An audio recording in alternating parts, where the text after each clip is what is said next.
Blessings. My name is Youman, and this is... I'm Jessica Williams. There is gold in our backyard. What we need is a pail and a shovel. The pail is your insurance license. The shovel is your securities license. Why? There's 5 challenges in the African American community. Generational wealth gap, wealth management gap, financial advisors gap, mentor leadership gap, business ownership gap. W.E.B. Du Bois said the Negro race, out of all races, will be saved by exceptional men. So exceptional men have to stand up. Knowledge is power. Challenge number 1, generational wealth gap. Statistics show materialistic African American spending habits keep black communities poor and white corporations rich. Federal and state policies during the Reconstruction emphasized wage labor, not land ownership for African Americans. Freedmen's Bank started in 1865 as a leading financial institution of African Americans. Speculative investments by white businessmen put the Freedmen's Bank into debt with unsecured loans. Freedmen's Bank failure was devastating to the newly emancipated black community. Failure of this bank and the loss of hard-earned savings led to a fear of financial institutions amongst the black community. That's when you heard black community, burying money in their backyard, putting it in the jars and things of that nature because they lost trust in the savings and loans in the banking industry because of all the money that the Freedmen's Banks lost. This practice of distrust passed down from generation to generation of black families. So of course, black families couldn't take advantage of the wealth providing vehicles that other nationalities and ethnic groups were taking a part of. That distrust in the banks and credit unions and savings and loans left us at a deficit where we could not provide generational wealth, which leads me to my second challenge, wealth management gap.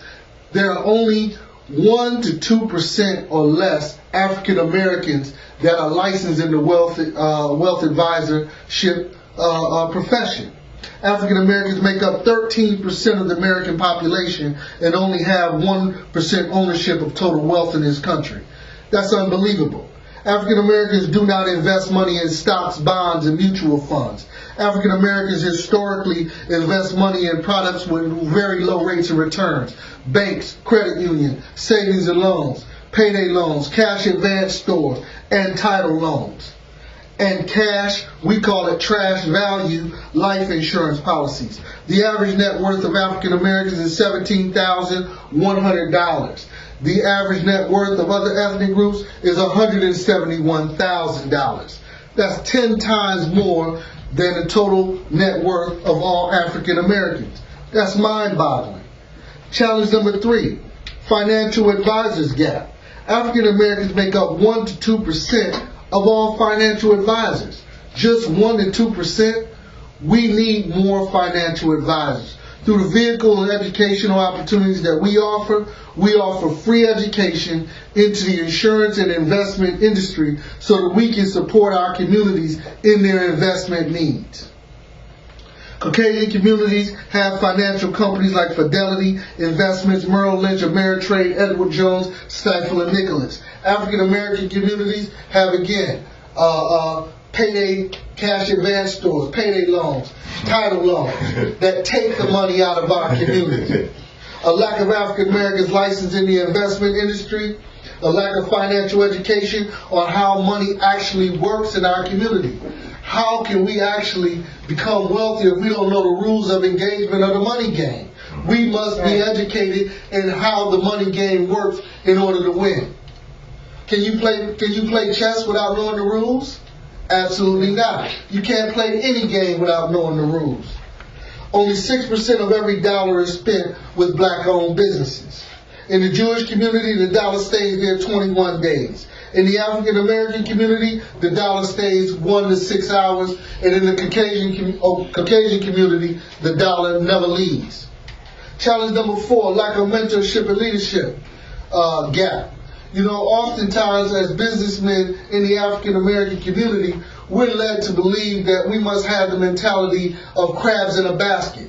I got mine, you get yours. But not so in the investment industry. In the investment industry, the rate of return and the opportunities that exist in our community to teach each other what kind of insurance, what kind of income protection you should have, what kind of investments you should have is wide open. There's just not enough of us licensed in the industry to be able to each one teach one and lead us and guide us. Am I right? You're right. Absolutely. Well, we just had a school teacher in here, and it was saying that it's only 2% so-called African American male teachers in the school system, and he was saying how we need to kind of like make a change in that as well. So what you coming with is only a little of us doing this as well. What I'm getting is like our people need to tighten up. There's a lot of stuff that we don't got and we don't know. Right. And that's why we're giving this information. And we just opting out. You know, we opting out of the system. And granted, you know, what they're teaching in schools is garbage. Nothing. You know what I mean? And then they tie our hands to what it is that we can teach. So can we really teach with a heart and mind of passion to our young kids if what we're taught to teach is garbage? Not really. You know what I mean? One other thing I was talking to someone about when they was dealing with nursing homes, you know, assisted living facilities for our community.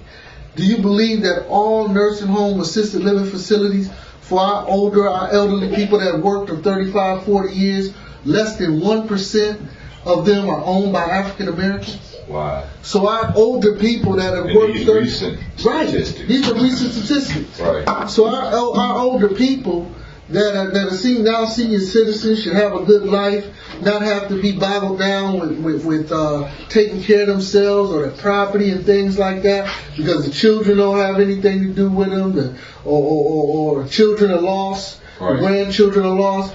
These elderly people are forced into nursing homes and assisted living facilities that absolutely know nothing about their culture. From the way they worship to what foods they eat, entertainment, music, television shows, plays, totally ostracized. Yeah, I ain't never looked at that like that either, man. That's some truth in there too. Yeah. So you live all your life. I mean, you ever went into a nursing home and you see maybe 45 or 50 other ethnic groups in there, Caucasians mainly, and you find one or two older black men or older black women just sitting by themselves, staring into space, looking out, because there's nothing promoting their way of life, nothing that they can relate to at all. To us getting our own. Right. Yeah, we really don't own a lot of anything. We don't own a whole lot of anything, and that's one of the challenges that we have. We have to get back to business ownership. Back in 1860, 90% of there were 90% business owners in the country. Now, in 2018, there's 10% or less business owners and 90% of the people working for other people. So from 1860 to now, they've completely flipped the script. You know, where our ancestors knew that land ownership, business ownership, and being self-employed was the way to go. Right. But they couldn't though. Well, they did through farming. You know, right. That's where the Oklahoma situation come from. Huh? That's where part of the Oklahoma situation come from. Right. That's where land was stolen down in South Carolina, Hilton Head Island, other little areas, pockets down south, where now all of that land, which is now multi-billion-dollar developments, are now not in the hands of African Americans, but in the hands of Caucasians. And African Americans surrounding that area can't even afford to go on vacation there for a day or a weekend, when they were once owners of the land. You know? So what we want to do is, challenge number 4 is lack of mentorship and leadership. You know, oftentimes in our community, we thought that if we get ours, the next person must get his. We don't share the information readily. how we made it or what steps we took to make it. We don't share that information. Well, through what we have to offer our people in the way of education and an opportunity to become a wealth advisor and teach our community, we can also teach them how they can build a business within a business. And we're not successful unless they are successful. So it's not a situation where we bring them on and that's it, and we leave them to fend for themselves. No, we bring them on, we mentor them, we lead them, we guide them, we teach them how to become field trainers where they can build their business within a business. Nationwide. You can build an army. Yeah, that's the journey I'm about to embark on. Absolutely. Yeah. Some of the most influential and wealthy people in this industry have 1,000 or more people nationwide working for them, but working for themselves. You know, it's about building a business within a business, and that's the way it goes. The whole culture is, I bring you up, I come up.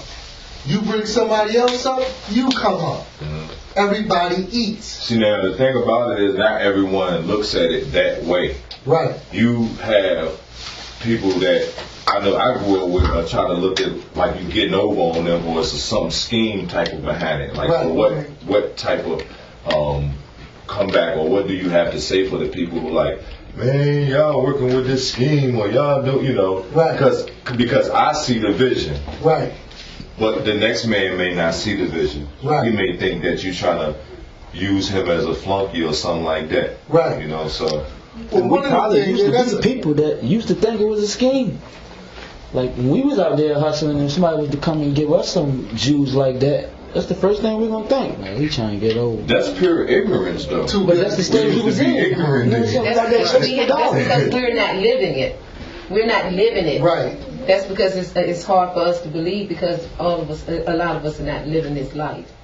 Right. But this way, we get the opportunity to learn how to live that life and become financially independent. Right. Right. And like you saying, brother, you have a team helping you on a day to weekly to monthly basis. Right. You know, helping you to get to the level where they are. Right. So it's not like they just bringing you aboard and say, hey, go hustle. It's like, Right. look, these are the tactics that made me successful. Right. I want to make sure you have them. Right. Plus pull some more out what I didn't have out of you. And Exactly. I know what you can do for us. Exactly. And that's the same speech that I'm giving the people who I bring aboard. Right. Listen, this is how we do it. Right. So yeah, it's each one teach one with this. That's something else I like. Exactly. Yeah. And it's a distributorship. It's a distributorship, and you know, of course, with any kind of distributorship business, you know, like Coca-Cola. When Coca-Cola was first founded, right, the owners of Coca-Cola, when they developed Coca-Cola, they didn't go door to door trying to sell a bottle of Coke.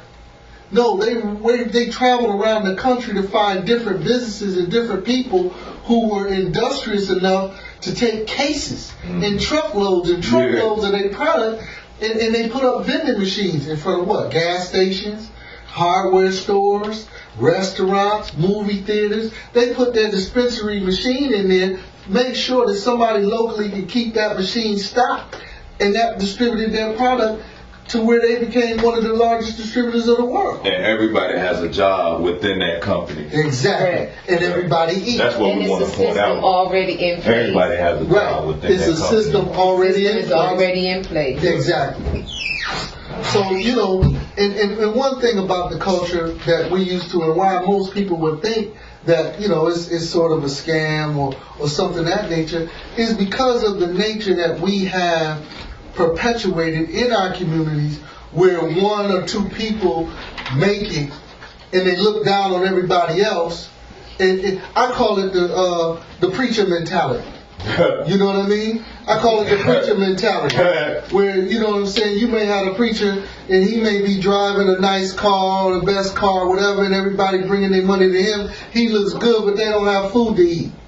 They just gave him their last, you know what I'm saying, thinking that they're going to make it into heaven by giving them their last, but he live in heaven right here on earth. You know, and one of the things, Jessica can hit on it some, is that because we've been used to that type of mentality in our community, when someone does share something with us, it's on some hustle stuff, and it's illegal. We don't have the concept wrong. We just have the particulars wrong. See, we know and understand that we can become distributors. We just haven't been given the legal product to distribute. Right product. Right. The right product to distribute. Right. You know what I mean? So it's not, the young brothers in our community don't all have it all wrong. They know and understand distributorship. They know it's a form of business. We just have to have the right product and services to distribute, to uplift our community and to build our community, rather than tearing it down and pushing it down. Do you feel that, not to single out white people, but we do know that they kind of like some of the most wealthiest through generational passings. Do you think like this is why white people so rich, or white families become so rich? Absolutely. Absolutely. Knowledge is power. You know, we have proof that there's particular investment that dates back to the 1920s that were paying people, 10, 12, 13, 15% interest on their money. When, as I was reading with the Freedmen's Bank, we've been putting our money into their banks without FDIC insurance. They just said, oh, bad investment. We lost tens and 20s of millions of dollars. I'm sorry, y'all just out. Mm-hmm. You know what I mean? And there's nothing we can do about it. But in the meantime, they've taken that money and just gotten away with a $50 million scheme with no repercussions. Until the next one do it. Exactly. It bounced from, yep. Exactly. Yep. And at the same time, they're creating laws that prohibit us from learning. Like, for example, we have, and we teach the Rule of 72, which is also called the Banker's Rule. Mm-hmm. Have you ever heard of it? I have. You have? The same quote, when they come to quote you on, like, to give you something like, do they use that? Well, they use it to build income, but they also use it to build debt. Mm-hmm. To capitalize off debt. The Rule of 72 states that whatever interest rate you're getting on your money, you divide that into 72, and that's how many years it takes for your money to double. So, for example, say that again. The Rule of 72. The Rule of 72, also known as the Banker's Rule. Mm-hmm. Every bank, financial institution, credit union, you name it, they govern themselves off the Banker Rule. The Banker Rule states that whatever interest rate you're getting on your money, you divide 72 by that interest rate, and that's how many years it takes your money to double. On the opposite side of that, whatever interest rate you're paying on your credit cards, you're paying for a car loan, you're paying on a mortgage loan, or whatever kind of little personal loan, whatever interest rate they're charging you, you divide 72 by that interest rate, and that's how many years it takes your debt to double.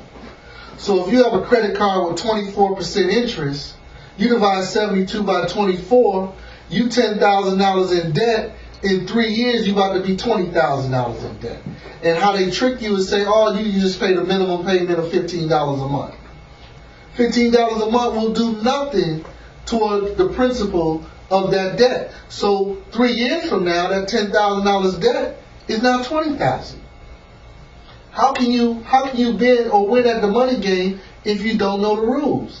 But here's the thing that's just so mind-boggling. They don't teach that in school. They don't teach the Rule of 72 or the Banker's Rule in elementary school. They don't teach it in middle school. They don't teach it in high school. Think by design? Absolutely, it's by design. So we have to go teach it.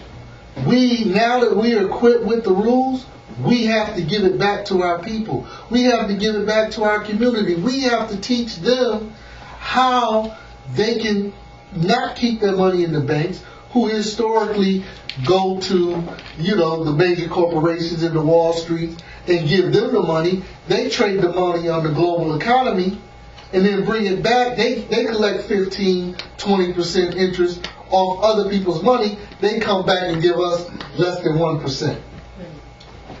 Where what we do is we can get rid of the banking institutions.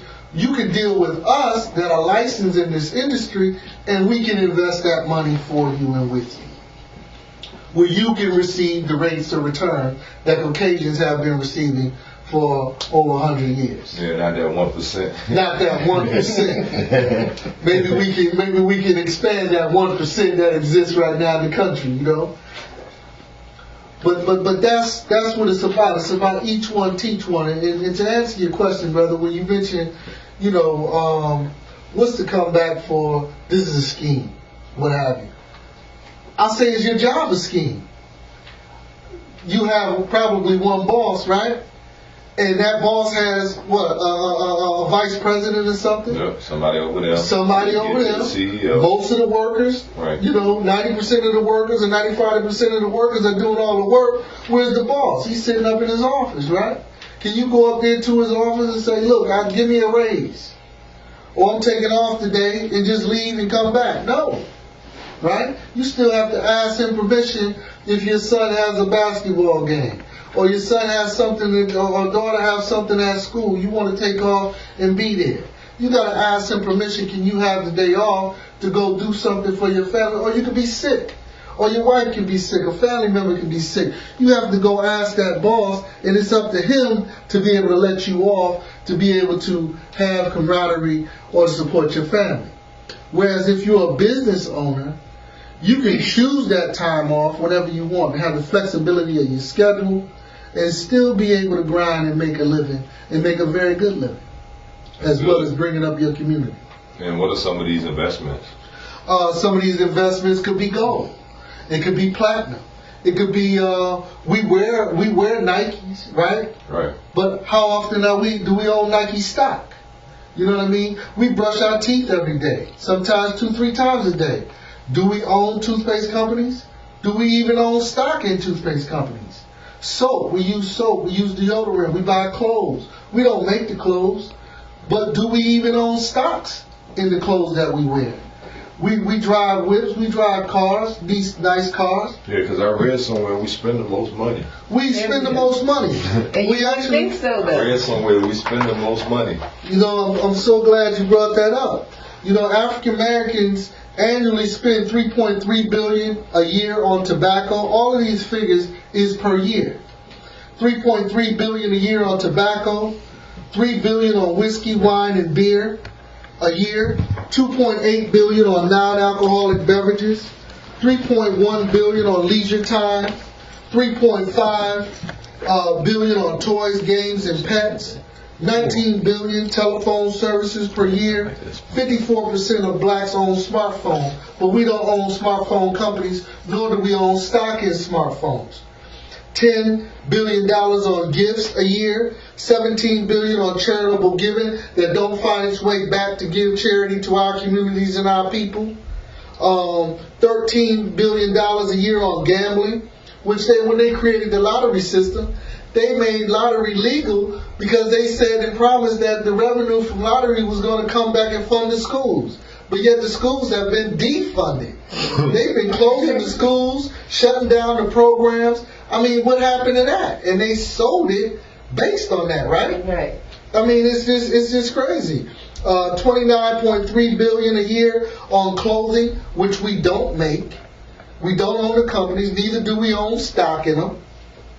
$65.2 billion a year on processed foods, which leads us to the next cost, $23.6 billion for healthcare. Yeah, why? exactly. They run because hand the in hand. processed foods. They run hand in hand. Right, the processed foods killing us, right? So the pharmaceutical companies making it. I mean, you know, it's just a revolving. And we door. have no hand in any of this. We have no hand in any of it to control any of it. All right. And then $321 million only on books. Wow. But here's what's important, brother. Buying power currently in the African American community is $1.1 trillion. By year 2021, our buying power will equal $1.5 trillion.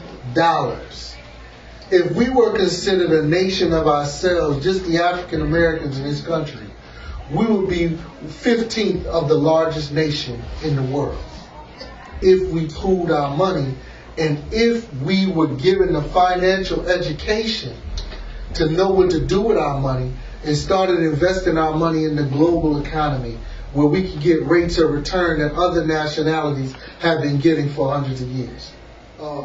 Back when we were talking about as far as like the, you know, us being the largest consumers in the world, where we're buying the clothes and we're buying the processed foods and we're putting our money here and there.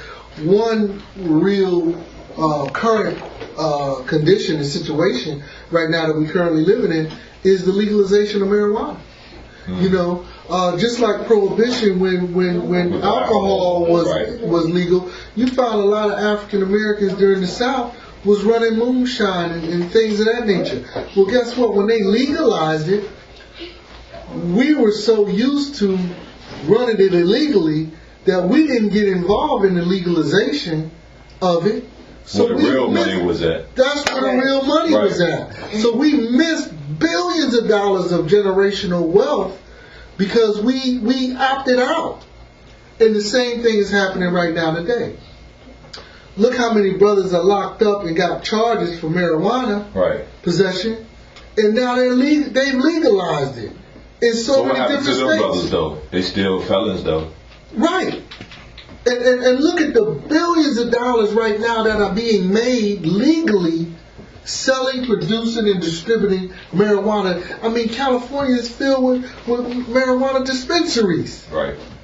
But yet, you still have brothers, African American men who were mostly incarcerated because of that, still incarcerated, when the system is still making billions of dollars off the same product the brother's sitting in jail for.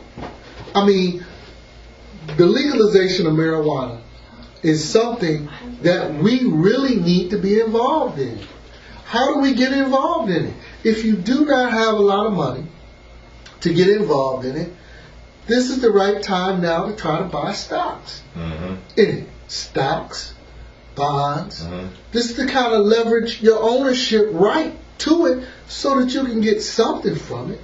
You know, rather than just not get anything and allow it to just pass by. I mean, it's billions and millions of dollars to be made right now. Yeah, and to add on to that, we the ones who popularize a lot of these items that's taken off. We popularize them, but we get nothing off of them. Nothing. They might give us an endorsement and send us a couple of bottles, and you the face of this company with this $30,000 check, and we done made $300 million over here. Right. You know? Which is nothing. Right. You know.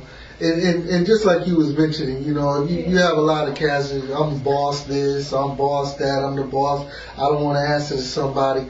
But you know, as long as we're in business, we all have to answer to somebody. You know, not even in business, just period. Right. We have to answer to somebody. Right. You know, you can be in business for yourself, but by having that accountability, you know, that can actually take you to the next level. You know, in your business. You want to be accountable to somebody. Each one teach one.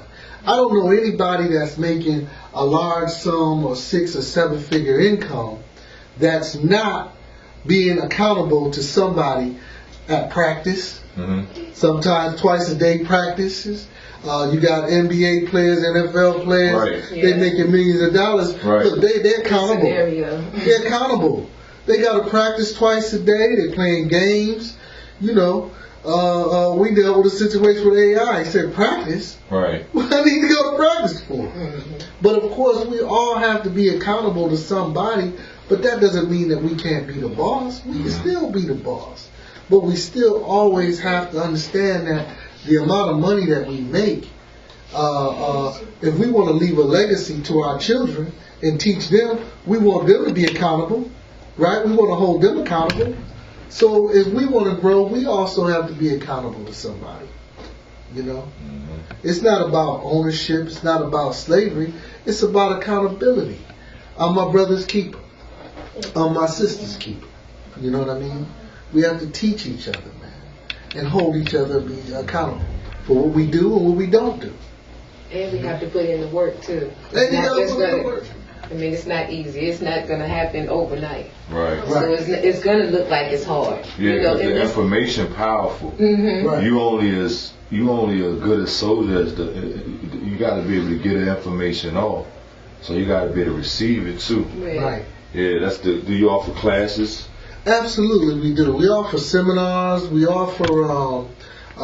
We come to people's homes. Actually, if it's a family unit, we've sat down with 10 or 15 family members in a living room and have given a presentation. We've shown families how to build their financial house. We've done seminars in restaurants. We've done seminars in libraries. We've done seminars. We hold seminars in our offices. Inviting people out. And we also did these seminars at the Moton for almost a year. Last year. Right. Okay. Every Saturday. People coming out? Not as much. Not as much. Not as much. Now, with this podcast, I know that it does reach a few people, and if someone wanted to get in contact, what's the best way to contact you guys? One of the best ways to contact Jessica, you can leave. 757-263-0755. And you can reach me at 917-858-4309. Right. And some of the questions, because I know you will have to be prepared for some of these people questions. Right. One of the main things I want you to point out is what you offer. I know you have a few times, but can you just focus in on what you offer, the name of the company, just focus in on that. And what I mean by that is I see that you are on the page where we primarily partner with some of these people, and you were mentioning Nike and McDonald's, and Right, so right. if we do tie in there, let them know that I'm able to get you stock in this, Right. Right. So one of the things that I want to do is I want to make sure that the educational and the informational aspect of what we do is it reaches the core of somebody's heart and their mind based upon what it is they want to do. The name of the company is important, but not really as important as the action and the education that you're receiving to go out and do what you do. Because once you receive the education, you can really pretty much go anywhere you want to do whatever it is you do. There are several companies out there that offer the opportunity, but not like I've seen through us, the availability where you pay $99 for your business license, $25 for your state-of-the-art technology where you can operate your business from your cell phone, iPad, laptop, anywhere in the world. And no overhead, no brick and mortar overhead, $25. As you go up to division leader or division manager, that may go up to $40. If you go to regional manager, that may go up to $75 or $100 a month because you have access to more information. But the one thing I want people to really understand about this opportunity is that we have the opportunity to have a business within a business where we're able to reach down, pull all of those people, give them a free education in finances. Even if it's just something that you want to learn for yourself, to know how to invest in different companies, whatever the companies may be. You want to be educated on how mutual funds work. Most people, that I've talked to, especially young people, when you mention mutual fund, they think that was something that they did in the backseat of their car.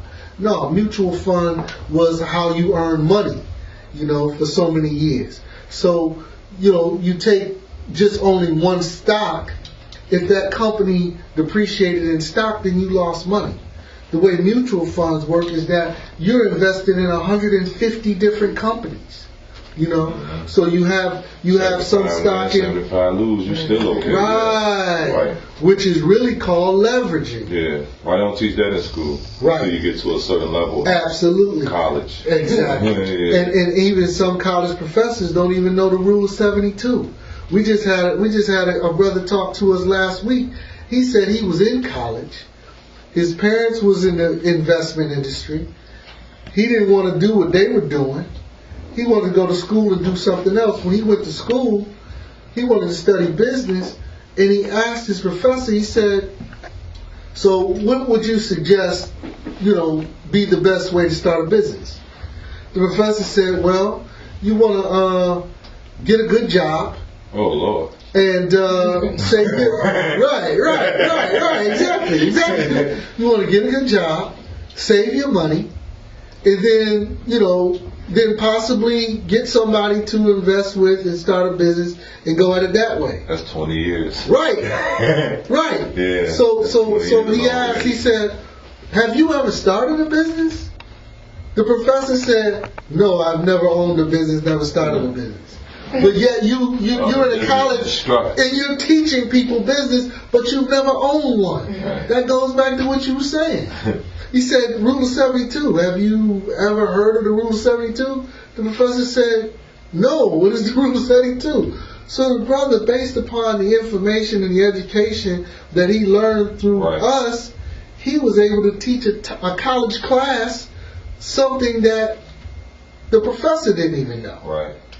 So the most valuable part about this is being able to start a business, a company within a company, recruit as many people as you want nationwide, including Puerto Rico, Guam, and Hawaii, Canada.